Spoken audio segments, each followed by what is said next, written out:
আসসালামু আলাইকুম প্রিয় দর্শক, আপনারা তো হেডলাইনটা দেখে অবাক হয়েছেন যে ডক্টর মোহাম্মদ ইউনূস পদত্যাগ করবেন। আসলেই তিনি পদত্যাগ করতে পারেন যদি পরিস্থিতি এরূপ তৈরি হয়।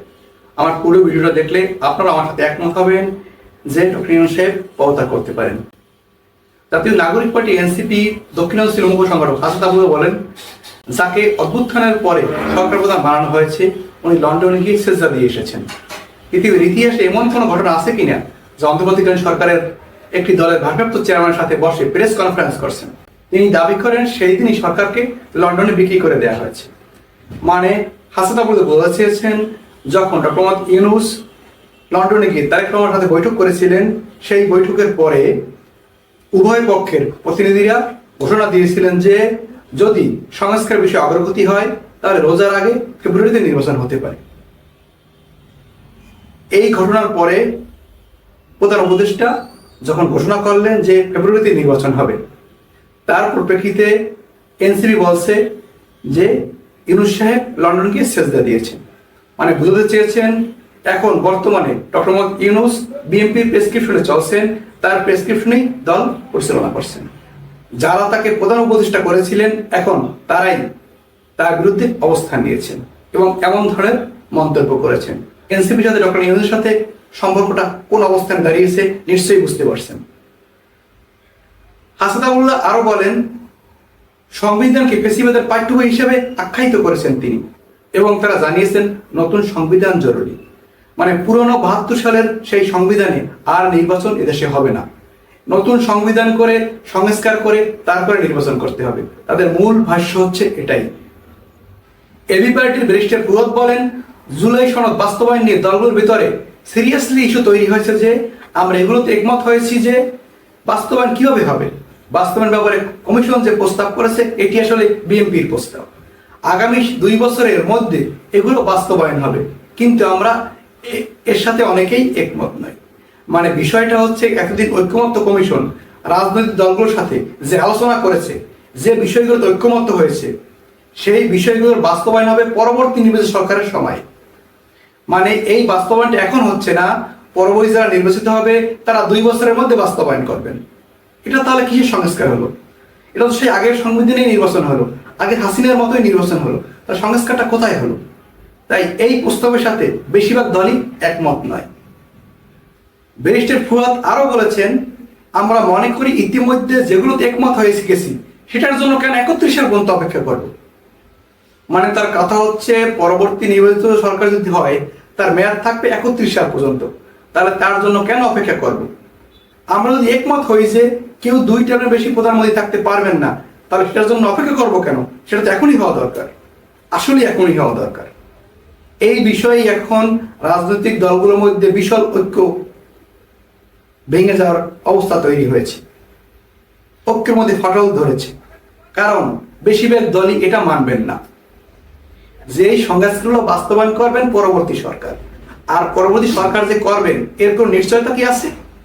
এখনই যখন তারা একমত হতে পারছেন না, তাহলে পরবর্তীতে যে এক দল ক্ষমতায় এসে তারা এগুলো বাস্তবায়ন করবেন তার কোনো ভিত্তি নেই, তার কোনো সত্যতা নেই। এখনই সংস্কার করে তারপরেই নির্বাচন করা উচিত, বিষয়গুলো সংবিধান অন্তর্ভুক্ত করে তারপরে নির্বাচন করা উচিত। এই জন্য এনসিপি বলেছে যে নতুন সংবিধান চাই। নতুন সংবিধান কি সম্পূর্ণ নতুন সংবিধান না, এর সংস্কারগুলো সংবিধানের মধ্যে অন্তর্ভুক্ত করেই নির্বাচন হওয়া দরকার, তা না হলে যেই লাউ সেই কদু। বাংলাদেশ জামায়াত ইসলামীর সেক্রেটারি জেনারেল সাবেক এমপি মিয়া গোলাম পরোয়ার বলেছেন, নির্বাচনের আগে অবশ্যই রাষ্ট্র কাঠামোর সংস্কার, হাজার হাজার ছাত্র জনতার হত্যার বিচার ও আনুপাতিক হারে অর্থাৎ পিআর পদ্ধতিতে নির্বাচন ব্যবস্থা নিশ্চিত করতে হবে। মানে কথাটা বলতে কিন্তু তিনি কথাটা বলছেন নিশ্চিত করতে হবে, মানে এটা ছাড়া তারা নির্বাচনে যাবেন না। তিনি আরো বলেছেন, পিআর পদ্ধতি ছাড়া নির্বাচন হলে তা জনগণ মেনে নেবে না। মানে জনগণ তো মানছেই না এবং এই দলগুলোও মানবে না।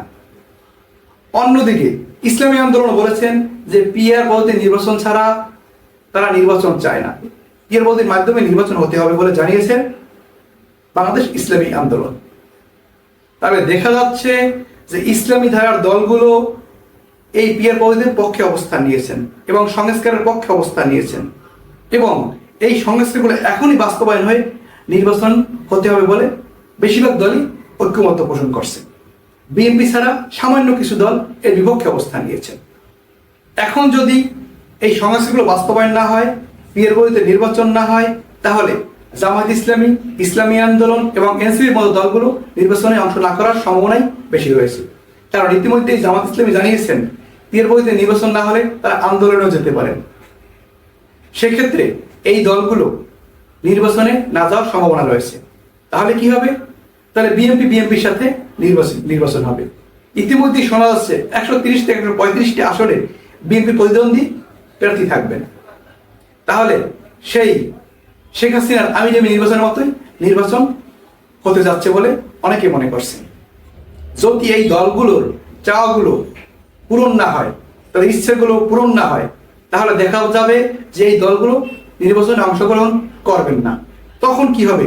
এই বিষয়ে ব্যারিস্টার ফুয়াদ বলেন, অন্তর্বর্তীকালীন সরকার এই দায় নিয়ে একটা ভালো নির্বাচন করবে কিনা, গণঅভ্যুত্থানের সব শক্তি এই নির্বাচনে অংশগ্রহণ যেহেতু করছে না, এরকম একটা নির্বাচনের দায় আসলে তিনি নাও নিতে পারেন। তখন এমনও হতে পারে প্রফেসর ইউনূস বেশ কয়েকবার দায়িত্ব ছেড়ে দেওয়ার উদ্যোগ নিয়েছিলেন, তখন হয়তো তিনি দায়িত্ব ছেড়ে দিতে পারেন এবং নির্বাচন করেন একটি সরকার করে দিয়ে তিনি বিদায় নিতে পারেন। বাস্তব এটাই হতে পারে। যদি ডক্টর মোহাম্মদ ইউনূস দেখেন যে এই দলগুলো ঐক্য তৈরি করতে পারছেন না এবং এই দলগুলো পীরের জন্য আন্দোলন নামছেন, সংস্কারের জন্য আন্দোলন নামছেন, তাহলে একটা বিশৃঙ্খল অবস্থা তৈরি হবে। আর ডক্টর মোহাম্মদ ইউনূস এমনিতেই চলে যেতে চাচ্ছেন, সেক্ষেত্রে তিনি পদত্যাগ করতে পারেন, এর সম্ভাবনা বেশ তীক্ষ্ণ। আর তিনি যদি পদত্যাগ করেন তাহলে দেশের অবস্থা কি হবে একবার চিন্তা করুন। সেক্ষেত্রে এখন সব রাজনৈতিক দলগুলোর ঐক্য তৈরি করে সংস্কারগুলো বাস্তবায়ন করে তারপরে নির্বাচনে যাওয়া উচিত। তা না হলে দেশের মধ্যে একটা বিশৃঙ্খল অবস্থা তৈরি হবে, যেটাই বাংলাদেশের মানুষ কেউই চায় না। এবং বাংলাদেশের বেশিরভাগ মানুষই সংস্কার চায়, বিচার চায়। প্রয়োজনে জনগণ এটি চায় কিনা তা পরীক্ষা করে দেখার জন্য একটা ভোট নেওয়া উচিত, যে পক্ষে কারা আছেন, এর বিপক্ষে কারা আছেন।